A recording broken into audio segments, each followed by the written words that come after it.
നബിദിനം ആഘോഷിക്കുക എന്നത് ആദ്യമായി ആരംഭിച്ചത് ഖറാമിത്ത വിഭാഗക്കാരാണ്. ബാത്തിനിയാക്കൾ എന്ന് പണ്ഡിതന്മാർ പറഞ്ഞ യഹൂദ നസാറാക്കളേക്കാൾ കടുത്ത കുഫറുള്ളവർ എന്ന് പണ്ഡിതന്മാരിൽ അനേകം പേർ വിവരിച്ച ഖറാമിത്തക്കാർ, ബാത്തിനിയാക്കൾ, ഇന്നും സിറിയയിൽ സുന്നികളെ കൊലപ്പെടുത്തിക്കൊണ്ടിരിക്കുന്ന ഇസ്നാ അശരിയ ഇസ്മായിലിയ വിഭാഗക്കാർ, അവരാണ് ആദ്യമായി ഈ പറഞ്ഞ നബിദിനം എന്ന ആഘോഷത്തിന് തുടക്കം കുറിച്ചത്. അത് ഹിജറ 402 അവർക്ക് മിസ്റിൽ ഭരണം ലഭിച്ചതിന് ശേഷമായിരുന്നു. പണ്ഡിതന്മാർ അവരെക്കുറിച്ച് പറഞ്ഞതായി കാണാം. അൽ ഇമാം അൽ ബാഖില്ലാനി അദ്ദേഹത്തിന് അവരെ വിവരിക്കുന്ന ഒരു കിതാബ് തന്നെയുണ്ട്.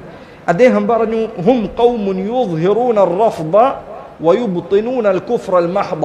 അവർ പുറമേക്ക് ഷിയാക്കളാണ് എങ്കിലും അവരുടെ ഉള്ളിൽ തനിച്ച കുഫറാണ് അവർ ഒളിപ്പിച്ചു വച്ചിരിക്കുന്നത് എന്നു പറയുന്ന ഖറാമിത്ത വിഭാഗക്കാർ മുസ്ലിം പണ്ഡിതന്മാരെയും സാധാരണക്കാരെയും ഉപദ്രവിച്ച് കൊലപ്പെടുത്തി പ്രയാസങ്ങളിലാക്കി അങ്ങേയറ്റത്തെ വൃത്തികേടുകൾ പ്രവർത്തിച്ച, വ്യഭിചാരവും മദ്യവും തോന്നിവാസങ്ങളും ഹലാലാക്കിയ, ഇസ്ലാം ദീനിനെ മുഴുവനായി അതിനെ തകിടം മറിച്ച വിഭാഗമാണ് ഈ പറഞ്ഞ ബാത്തിനിയ വിഭാഗം.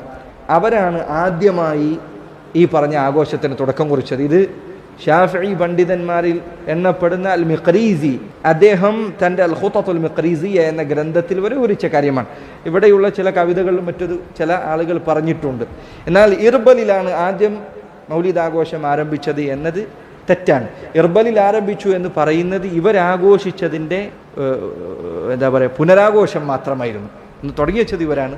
അത് പിന്നീട് ഇർബലിലെ രാജാവ് ഏറ്റെടുക്കുകയാണ് ചെയ്തത്. നോക്കൂ നിങ്ങൾ, ഇത് തുടങ്ങി വെച്ചത് ഇവരാണ്. അവസാനമായി സഹോദരങ്ങളെ ഞാൻ പറയട്ടെ, അള്ളാഹുവിൻ്റെ റസൂൽ സല്ലല്ലാഹു അലൈഹി വസല്ലം നബിദിനം ആഘോഷിക്കണമെന്ന് ഒരു ചെറിയ വാക്കുകൊണ്ടെങ്കിലും അവിടുന്ന് സൂചിപ്പിച്ചിരുന്നുവെങ്കിൽ അള്ളാഹു തന്നെ സത്യം, വല്ലാഹി അള്ളാഹു തന്നെ സത്യം, നമ്മളതിൽ നിന്ന് പിന്നോട്ട് മാറി നിൽക്കുമായിരുന്നില്ല. നമ്മളതിന് മുന്നിൽ തന്നെ ഉണ്ടാകുമായിരുന്നു. നബി സല്ലല്ലാഹു അലൈഹി വസല്ലം നമ്മുടെ റസൂൽ അവിടുന്ന് ജനിച്ച ദിവസം നിങ്ങൾ ആഘോഷിക്കണമെന്ന് പറഞ്ഞിരുന്നുവെങ്കിൽ അതിൽ നിന്ന് മാറി നിൽക്കാൻ ഒരു മുസ്ലിമിന് എന്ത് ന്യായമാണുള്ളത്?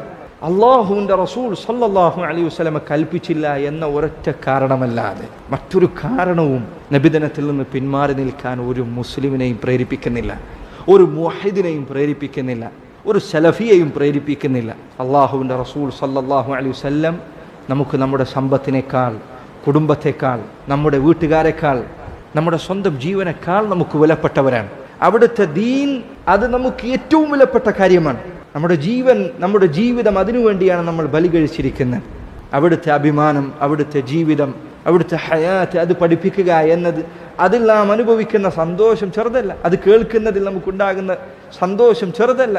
അള്ളാഹുവിൻ്റെ റസൂൽ സല്ലല്ലാഹു അലൈഹി വസല്ലമയെ യഥാർത്ഥത്തിൽ സ്നേഹിക്കുന്നവൻ ഈ പറഞ്ഞ ബിദ്അത്തിൽ നിന്ന് അകന്നു നിൽക്കുകയാണ് ചെയ്യേണ്ടത്. അള്ളാഹു സുബ്ഹാനഹു വ തആല നബി സല്ലല്ലാഹു അലൈഹി വസല്ലമയോടൊപ്പം അവിടുത്തെ സഹാബികളോടൊപ്പം നമ്മെ ഒരുമിച്ച് ചേർക്കുമാറാകട്ടെ.